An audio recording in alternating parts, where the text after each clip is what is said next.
түсіріп жүр, арқылы түсіріп жүр. Бүгін біздің міне сабағымыз Кенесары Қасым бастаған қазақтық көтеріліс. Сондықтан бір-бірімізге алдымен көңіл күй сыйлайық.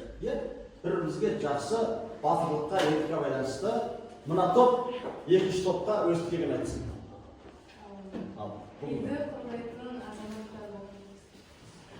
Жақсы, ал сіздер үшінші топқа тілек айтыңыздар.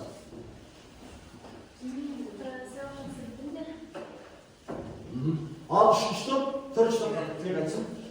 Денсаулықтарыңыз зор болсын. Денсаулықтарыңыз зор болсын. Ал сіздер мына топқа тілек айтыңыздар. Сіздер өз отаныңызға көмек көрсетіңіздер. Өз отаныңызға көмек көрсетіңіздер. Жақсы отан болыңыздар. Ал көңіл күйіміз жақсы болса, біз сабақты бастаймыз. Қараңыздар, біз Кенесары Қасым бастаған азаттық көтерілістің бүгін екі сабағын көріп отырмыз, баба, екі сабағын көріп отырмыз. Енді біз бірінші сабаққа байланысты, қазір сабағымыздың алдымен мақсатын көрейік. Бүгінгі сабағымыздың мақсаты Кенесары Қасым бастаған азаттық көтерілістің себеп салдарын анықтап, тарихи маңызына баға береміз. Зерттеу сұрағы Кенесары хан бастаған азаттық күрес неліктен жалпы ұлттық сипатқа ие болды. Біз бастаймыз. Үй тапсырмасы сіздерге берілген, білесіздер. Біз алдында Кенесары ресмінде өткенбіз болатынбыз. Ал жақсы, онда біз қазір бірінші топтан бастайық. Бірінші топ өздеріңіз таңдаңыздар. Біліміз мың шығар деген ойын сабағы. Орныңызда тұрмай тұрмыз. Мен етіп 20. Біле, қараңыздар. Кенесарының Қытайдан әскер сұрағаны рас па? Кенесары қай ел билеушілері көмектескен дейді. Ал жауаптарыңызды айта қойыңыздар. Бұхара мен Хиуа хандықтары көмектескен, Аз жауабын көреміз. Рас. Кейбір деректерде міне Кенесарыға бірінші уақыт Бұхара мен Хиуа билеушілері көмектескен дейді. Жақсы, екінші топтан да орында тұрмайды ғой, маған орында тұрмайды ғой. Неше? Көтерілістің басталуы 10. Міне Кенесары Қасымұлы басшылығымен қазақтардың Ресей империясына қарсы ұлт азаттық көтеріліс қашан басталды дейді. Ал айта қойыңыздар. 1841 жылы басталды дейді.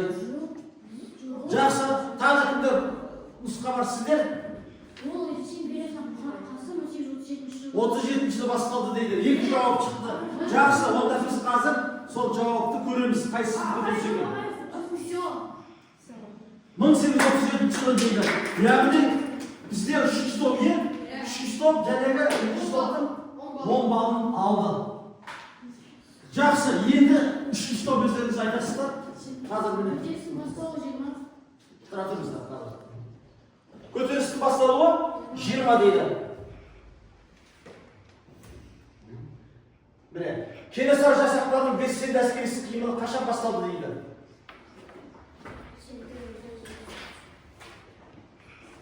Ал жауап бар ма?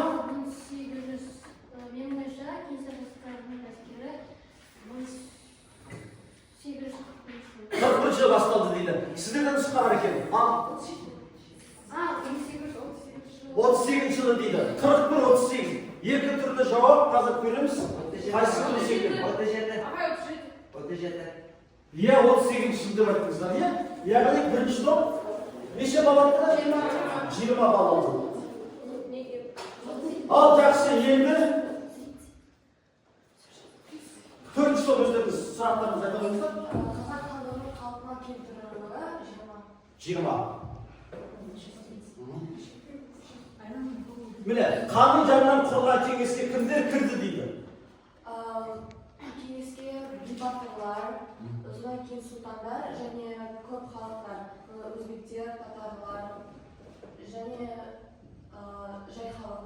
Жай халық кірді, Жақсы. Жауап қабылдаймыз ба? Ал айта қойыңыз.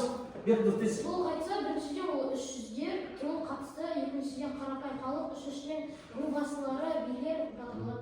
Жақсы, бұл жерде не деп тұр? Ханның жанынан құрған кеңеске кімдер кірді деп тұр. Міне, ханның жанынан құрған кеңеске батырлар, билер, сұлтандар кірді. Жауаптарыңыз дұрыс. Айлақанның жауабы дұрыс. Неше өтеді? 20 болды ғой, 4-ші топ 20.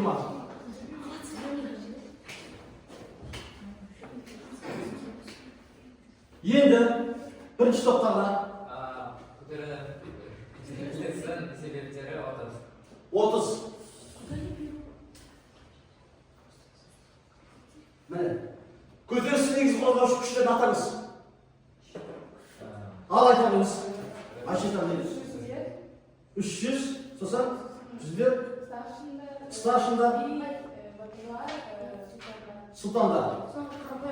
Ал Абди айта қой жауап бар екен. Қарапайым шаруалар және рубасылары билер. Жақсы. Қазір көреміз. Иә, көтеріліс негізгі қозғаушы күші қазақ халқы оған старшындар мен дибаны сұлтандарға қатысты дейді. Сіздер жауаптарыңыз дұрыс екен негізі. Неше болды? 30.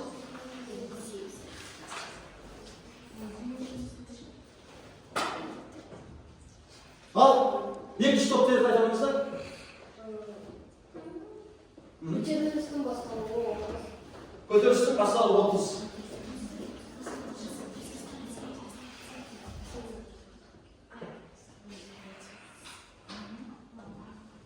Міне, 1836 жылы Кенесары мен оның жақтастары қандай мақсатпен патшаға хат жолдады? Ал жауаптарыңыз бар ма? Қай топта жауап бар? Ал, мейірім айта бар.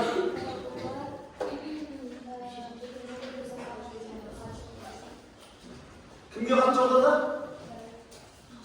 Хат айта бар.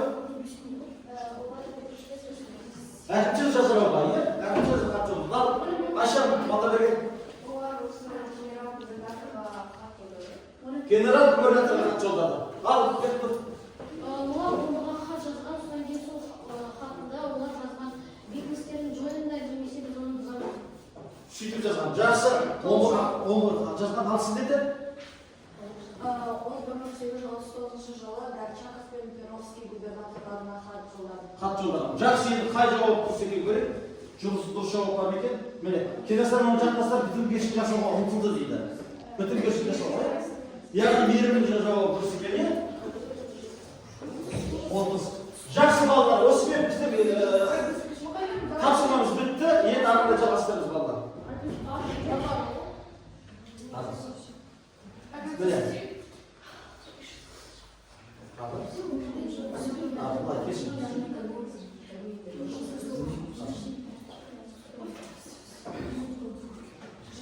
Уақытқа сыймайды ма? Қазір.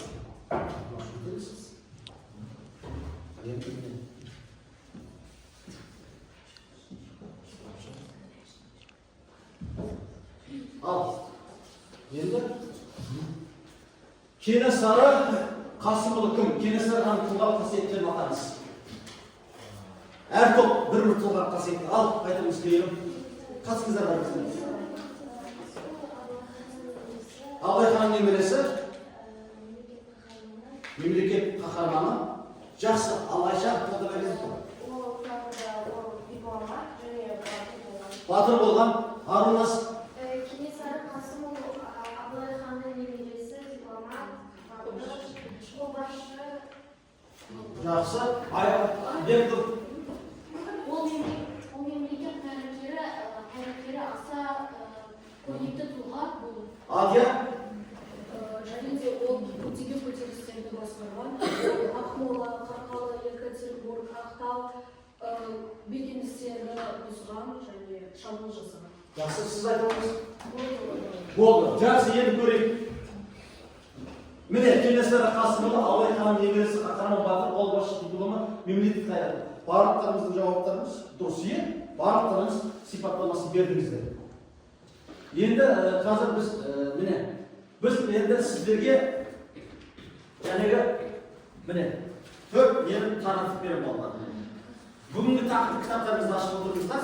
Ал енді міне жерде міне қараңыздар. Мен қолға түскенді берейін міне сіздерге. Міне бір мәтінді сіздерге міне жерде мәтін тұр. Міне кеңіздер кез келген жерде қолға түскен. Енді осынdan міне мәтін тұр қараңыздар. Топ жасасын. Минутын қарап отырасың. Ал, мен ал орында бар. Иә, осында жауап қандай тақырыбы? Көтерілісшілердің қырғыз аумағында қимылдары деген тақырыпты ашасыздар. Осында, иә, осында жазып, дәптерге жазыңыздар, дәптерге. Дәптерлеріңізге жазасыздар, дәптерге жазасыздар, дәптерге. Тақырып таптыңыздар ғой, қандай тақырып? Кенесары әскерінің ұлы жүз аумағына қарай шегінуі деген тақырып бойынша. Ал дәптерлеріңіз осында ақылдасыңыз.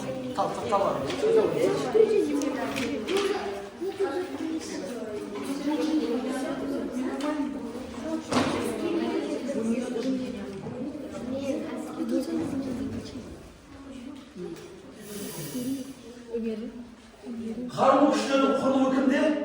Қай топта? Үшінші топта. Міне бос орындарды толтырыңыздар. Сіздерге берілген қарулы күштердің құрылуы осы берілген тапсырма бойынша орындайсыздар. Одан кейін екінші топты көрейін. Батыр үкіметін жасаған әрекеттері екінші топты көріңіз. Bunu қайта тоқтатпа. Can şey Тоқтатпа. 45 минут бойы істейсіз. Ал жүзбақ арасы бұл болады.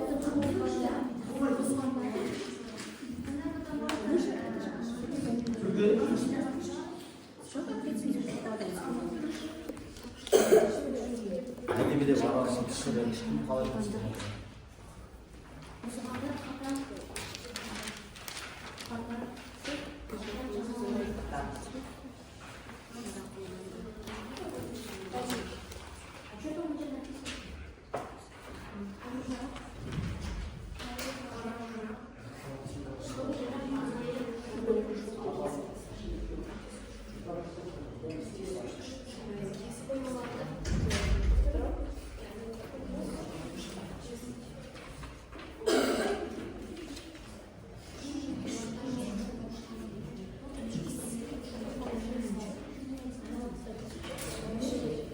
Mine ekşisi bile. Naç hükümeti cazalama hareketleri. İyi? Kay topta? Ekşi topta gelin.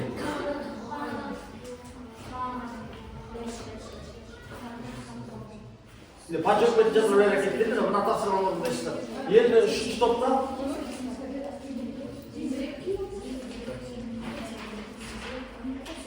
Mine. Kötürüşleri kız almanda kıyımlıkları ya. Mine. Osman orada işte. So'sanga bunda shu joyda turib o'zingiz qo'rqaysizlar hozir. 5 minut qana beriladi. 5 minut.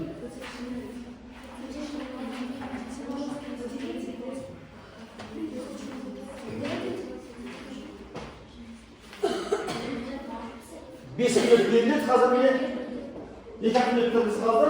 So'dan keyin 3 minut har qaysimiz qo'rqamiz.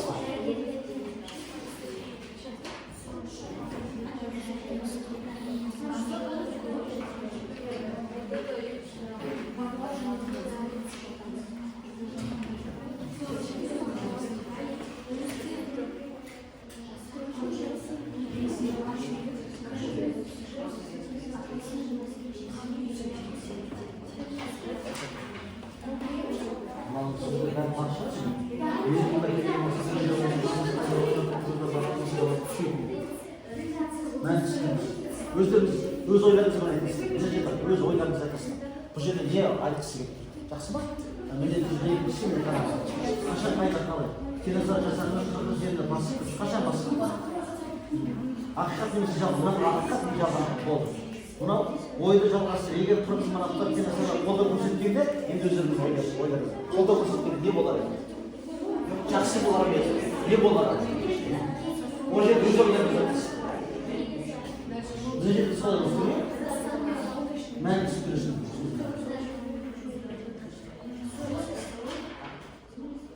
Шөйтіп мына жерде тұр, мына сөз таптыңыздар ма? Шөйтіп. Қайда тұрсыз? Қайсы? Міне бұл. Мына сөз таптыңыздар ма? Қайда тұр? Вот. Енді осы өз ойларыңызды айтыңыздар. Бұл жерде не үшін келді? Қырғыздарға не үшін келді?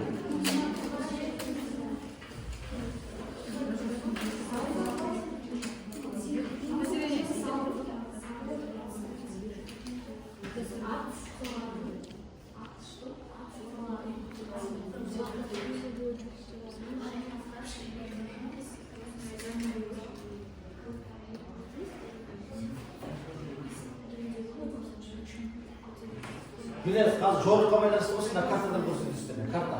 Кейбір шығармашылықтарында карта бар. Міне көріп отырсыздар, картадан көрсетесіздер.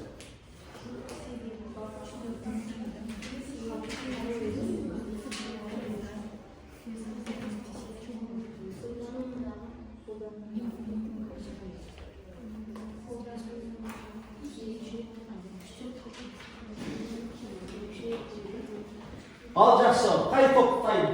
Бастай берейік. Бастай берейік.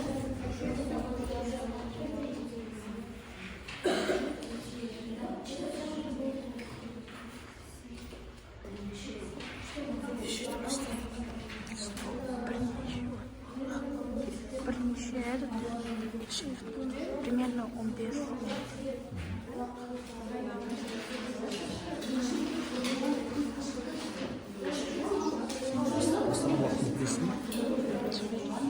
Астана уақытында білесің бе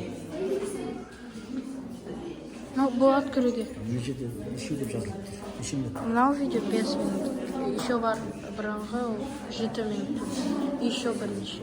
2 минут. онда 5 минут болды. Иә. Ал жақсы, ал қорғаймыз. Кім ал? Ал дарын.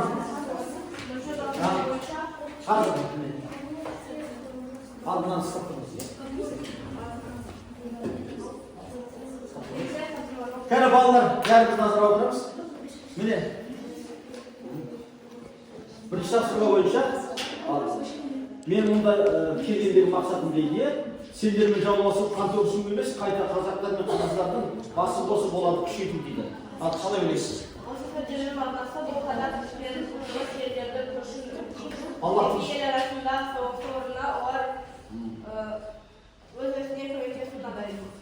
яғни көмектесіп алайық. Бұл жерде неге шақырттық?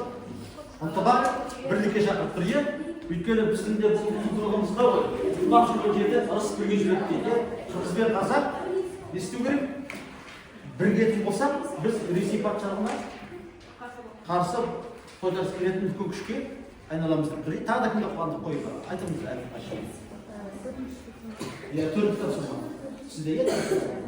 Ойды жалғастырды. Егер қырғыз тараптар Кенесарыға қолдау көрсеткенде балақты шаламыз.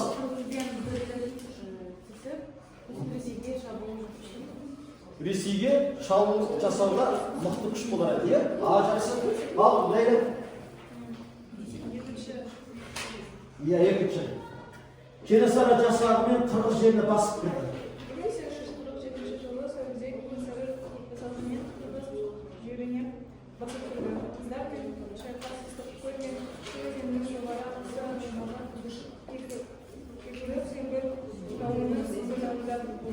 Кекілсеңіз қойнауында ғой, жақсы, ақиқат немесе жалған ал. Сіз қайсысын айтасыз? Жалған деп. Екінші, қырғыздар Кенесарыны қолдады, жалған. Ал сіз орыс билігі қырғыздарды Кенесары ауылдарына шабуыл жасауға ашық айдап салды. Ақиқат па? Ақиқат. Жақсы, мына топ болды. Жақсы, жауаптарымыз қанағаттандық. Енді сіздер барлық жауаптарымыз дұрыс болғандықтан сіздерге 10 бал беріп отырмыз. 10 бал. Бұл неше топ? Бірінші топ. 10 бал. Барлық жауап болса 10 бал болады. Екінші топқа келейік. Кім даяр? Сіздер даяр ма? Сіздер.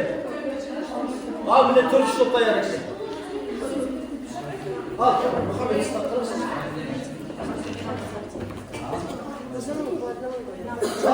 Міне төмендегі сұрақтарға жауап жазыңыз дейді. Міне жерде неліктен Кенесары ұлы жүз аумағына қарай шегінді? Ал кім жауап береді? Азық түлік жетпеді дейді. Одан кейін патша үкіметі қандай шара қолданды? Кіші жүз бек жолын кесіп тастады. Кесіп тастады, жақсы отырамыз. Одан кейінгі жауабы. Ұлы жүз Кенесары қандай қолдау көрсетті дейді? Сырымшы Бейсейіт Тайшыбек деген батырлар хан билігіне қосылды және едәуірді күшейтті. Күшейтті, жақсы. Одан кейін не дейді бізде? Қытай өкіметі Кенесары әрекетін қолдады ма? Неліктен дейді? Қолдаған жоқ, неліктен?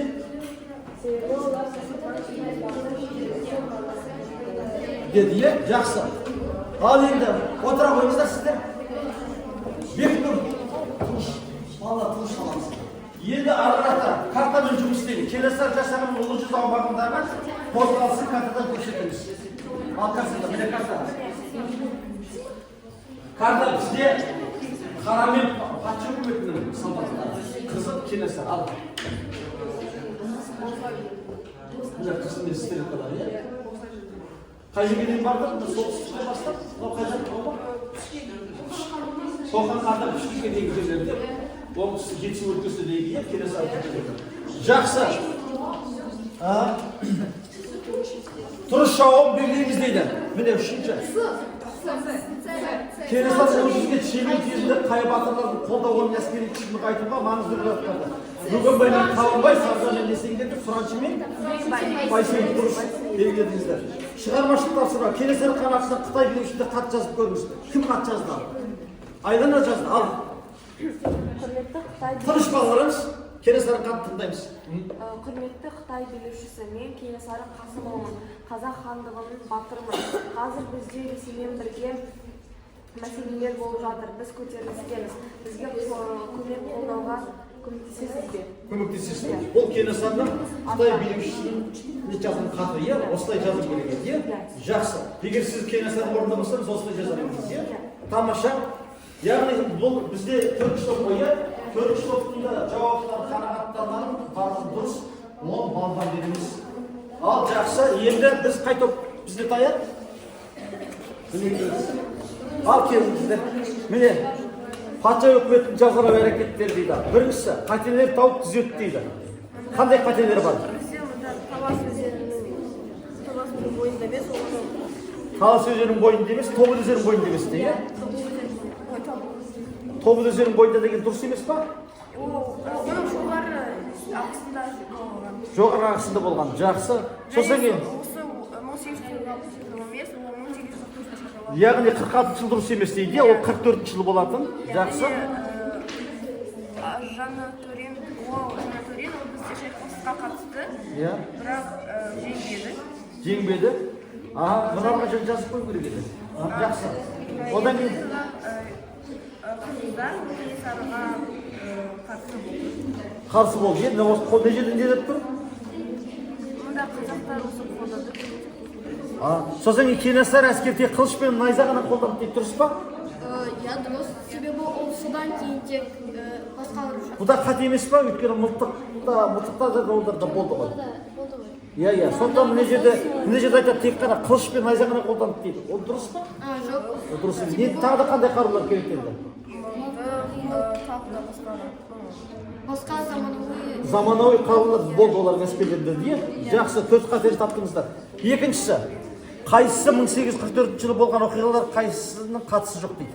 Барлық ақпарат сәйкес келеді, тек Ц жауабы, яғни Орынбор бекінісінің Орынборға Долгоп пен Ерін бастаған елші жіберді деген дұрыс емес, иә?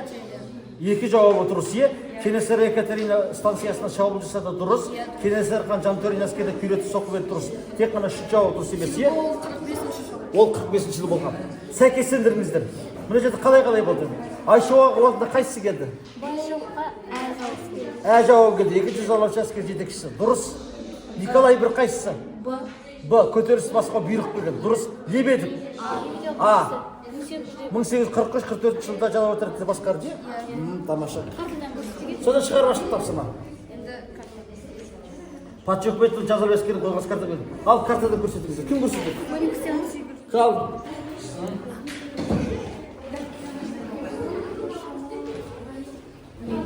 Патша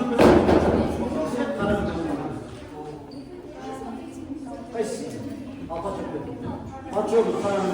Мынау қай жақтан келді? Орынбор жақтан келді. Адей жақтан келді. Көре міне. Орынбор жақтан келген. Орынбор жақтан келген. Мынау міне. Орынбор жақтан келген. Және мынау қай жақтан? Торғай жақтан. Яғни Кенесары әскері Орынбор жақтан, Торғай жақтан, Орынбор жақтан кеткен. Арты жақтан Кенесары қыспақ қалған, не? Жақсы. Қыспақ қалған, тамаша. Ал енді мына сізге мына жаққа келеміз. Сіздерге де 10 балл. Ал, бос орындар толтырыңыз. Қалай толтырдыңыздар? Хан сарбаздарының шайқас тактикасы мен әскери өнерінің амал тәсілдері енгізуді талап етті. Әскери тәртіпті бұзғандар қатаң жазаланды. О, тамаша. Сосын Қару-жарақ арнайы қоймаларда сақталды. сақталды. Мылтық көбінесе Бұқарадан сатып алды. Кенесары әскерінде зеңбірек өндірісі қолға алынды. Көтерілісшілер лагерінде ведомстволық дәрігерлер. Тамаша. О, тамаша. О, міне өте тамаша. Енді сіздерді мынау Кенесары қырғыздарды соғыс ісіне жазалаған жауынгер етіп дайындады. Кенесары салы ашуларды шайқастап, найза мен қылыш айбатаны қару ретінде қолданды. деген сөзді емін жерде мына кісінің айтқысы келгені. Ал жақсы. Ресей әскерінің қозғалысы саны мен қаруын олардың жер бедерін өзен көзін төленді. Жау ішінде тыңшылар ықпал, хабар жеткізу, шабуыл алдында жауды тосынан басу. Яғни бұл барлау және тыл қызметін сипаттадыңыз, е? Қаламшерін құрамына сызба. Жоғары бас қолбасшысы, ел президенті, қорғаныс министр күштері, қорғау министрі басқаруы, құрылық әскерлері, жаяу әскері, танк, артиллерия, ауа қорғаныс күштері, әуе шабуылынан қорғаныс күштері. Сөзі бұл жерде Кенесарының әскерлері бар. Кенесарының әскерлері қандайға бөлінді? Мылтықтар мен жүздіктер. Сосын кейін тағыдан мықты ататындар не деуші едік? Мергендер деп, осылай бөлінген. Жақсы. Тамаша. 10 балл. Сіздерге де 10 балл. Барлығына 10 балл. 10 балдан. 10 балдан не? Жақсы, енді қараңыздар. Біз 4 мәтін бойынша біттік, енді міне қараңыздар. Енді мынаны біз аяқталуы. Аяқталуынан жақсылап отырып, назар салып тыңдаңыздар.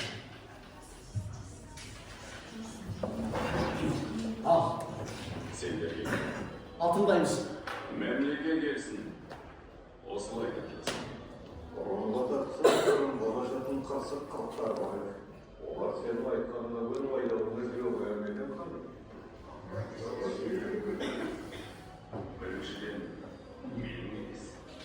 Мәселен, айтқанымызға бөледі. Оларға тағы да түсіндіру керек.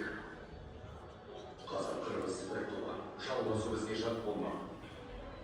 Бас біріктіріп, қоқандықтар мен хиуаттарды жою керек. Осы сіздерді бастап жүретін.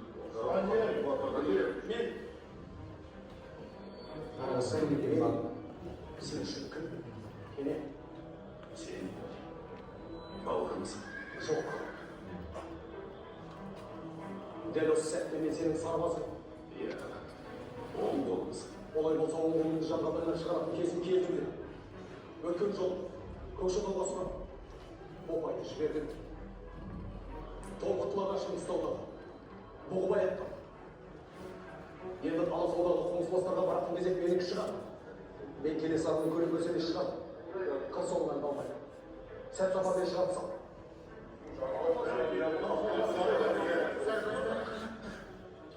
Бер батаңды, кене. Батаңды бер бара. Мендеш. Мендеш.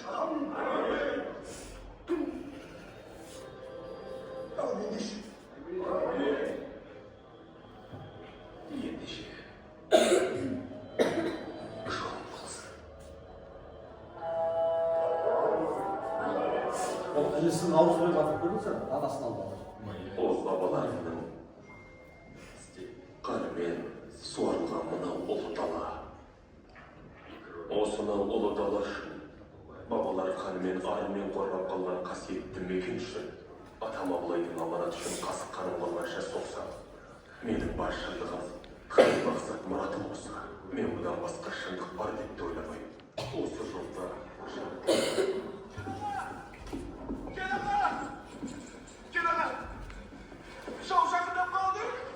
Тоқмаққа таяу жерде Кенесары 30-дан астам сұлтанымен және аз ғана сарбазымен ерлікпен шайқасып, тұтқынға түсті. Қырғыз манақтары қолға түскен ханды сұлтандар мен сарбаздарды өлім жазасына кесінеді. Қазақтардың Кенесары бастаған ол азаттық көтерілісі осылайша жеңіліс тапты. Кенесары ханның жасақтары Ресейдің жақсы қаруланған әрі күшті дайындықтан өткен тұрақты әскерге қарсы тұра алмады.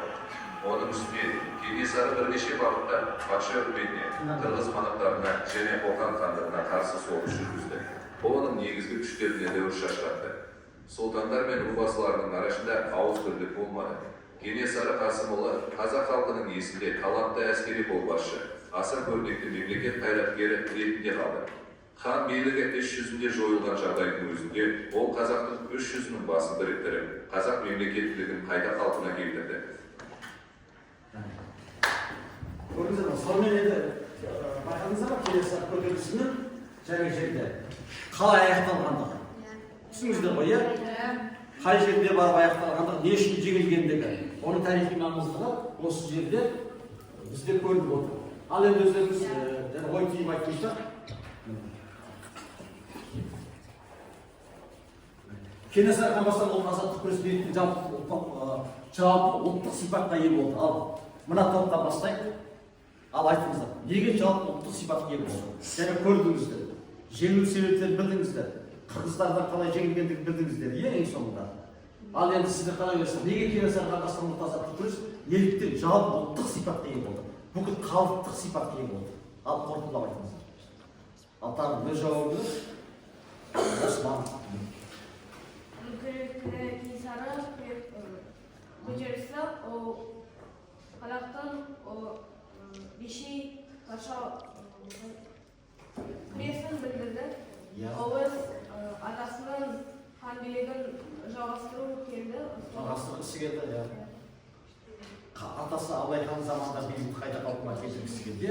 Жақсы, ал сіздер айтыңыздар, Ералы кім сіздер, кім батыр? Дінас, ал айтыңыздар. Қандай ой айтасыздар? Аманжол, неге ұлттық сипатқа ие болды? Ұлттық сипат деген сөз ғой, бүкіл қазақ халқының ұлттық сипатына ие болды. Өйткені Кенесары хан өзінің жаудан жерді қорғап, тағы жерлері игергісі келді, және сол үшін ол соғыстарды көбейтіп, өзі соғысқа қатысып, бәрін басқарып отырған.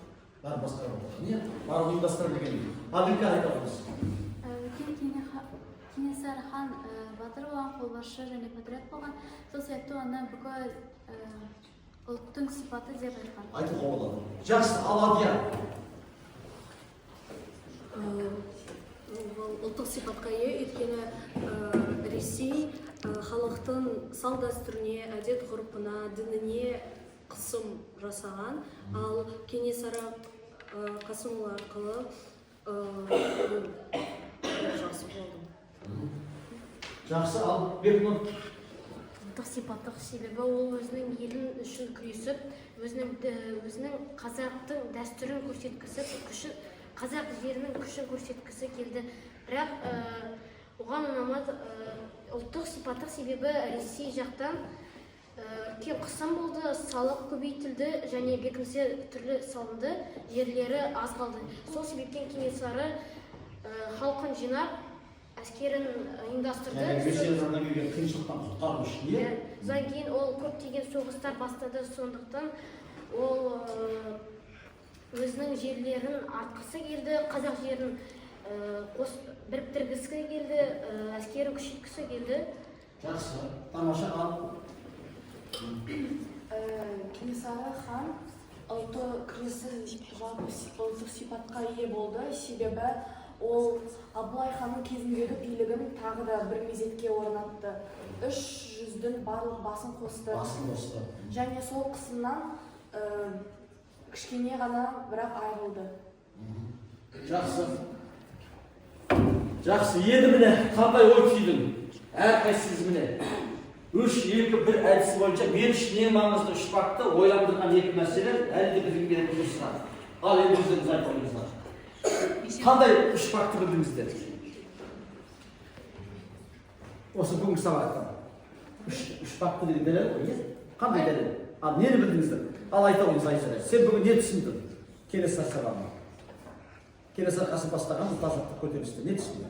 Қандай өзін бір дерек алып қалды? Ал неден бастады?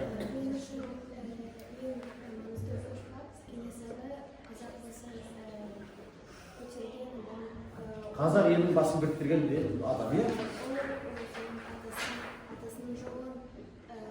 Қуған. Біреуін айтсаң болды, үшеуін ғана айтсаңдар болды. Сен біреу айт, сен біреу айт, біреу айт. Екі қандай мәселе бар ойландырған? Қандай екі мәселені ойландырдыңыздар? Ал, мына қандай қараңыздар, бүгінгі біздің сабағымыздың құндылығы ынтымақ жүрген жерде ырыс бірге жүреді. Сол келе ме бүгін сабағымызда? Қазақ халқының бірлігі болған жерде не болады? Тірлік болады, ынтымақ болады, ешбір бір жау бізді ала ма, алмай ма? Вот соны айту керек қой. Ал айтыңыздар. Мен жақтаған үш факт, ол бізде Кенесары өз шайқастарында, олар соғысына жиған басқа, олар тағы да тағы да басқа заманауи қаруларды қолданған, және олар бәрі бірігіп, қазақтар бәрі бірігіп, басқа да елдерді жауып алуға бет алды. Жақсы, ал айта қойыңыздар. Адия, Ерасыл, Еркін, Темірлан, қандай ой түйдіңдер, қандай ойландырған қандай мәселелер бар, не ойландыңыздар? Ал, армыңыз. Мен үшін ең маңызды болған үш факт бұл Кенесарының билігінде қандай оқиғалар, көтерілістер және соғыстар болды. Мені ойландырғаны бұл неге олар жеңілді? Неге олар жеңілді? Не себеп болды? Жеңілді. Жақсы, Еркін, тамаша, араласың бой тамаша. Мен бүгін факт алдым. Қазақ жерінің бірлік екенін туралы түсіндім. Кенесарының ержүрек туралы түсіндім. Және менің мәселем, неге қазақ жері біріккенде бірігіп, әскері күшейілген, бірақ Ресейге жеңіліп қалған ойлап отырмын. Ойлап отырсың, иә? Біріккен күшті Күшті басын біріктіргеннің өзінде неге жеңіліп қалды Кенесары? Иә, біріккен халық. Ал сіздер жақтар. Бұл Кенесары біз үшін ойлаған, ол біз болашақ адамдарға қараған, олар Ресей біз алып кетпеу үшін күресті. Ойландырған мәселе бұл біздің үш жүзіп біріккенде бәрібір Ресейге жеңілгені. Ойландыр. Қандай сұрақтың бар? Тамаша. Ал айта қойыңыз, Еркін. Менің бір сұрағым бар. Қалай Кенесары түсінді болашақта біз қалай ол бір кезде ойлап қалды. Мен болашағым қандай болады екен деп ойланған. Мен болашағым Ресей болмасын деп, өзінің ұлты болсын деп, өзінің дәстүрі болсын деп қалай ол ойлап кеткен бір кезде. Иә, ол туралы ешкім сұрақ қоймады. Жалғыз Кенесары ғана оны ойлап, түрлі соғыстар істеп күресті. Міне, сонымен, үйге тапсырма міне бар. Кенесары Қасымұлы бастаған ұлт азаттық көтерілісті, Сырымдатұлы бастаған ұлт азаттық көтерілісті диаграмма арқылы салыстырастырып, ұқсастығын және несі бар? Айырмашылығы. Ұқсастықтар мен айырмашылықтар осылай диаграммасы арқылы үйде ортақ келесіңдер.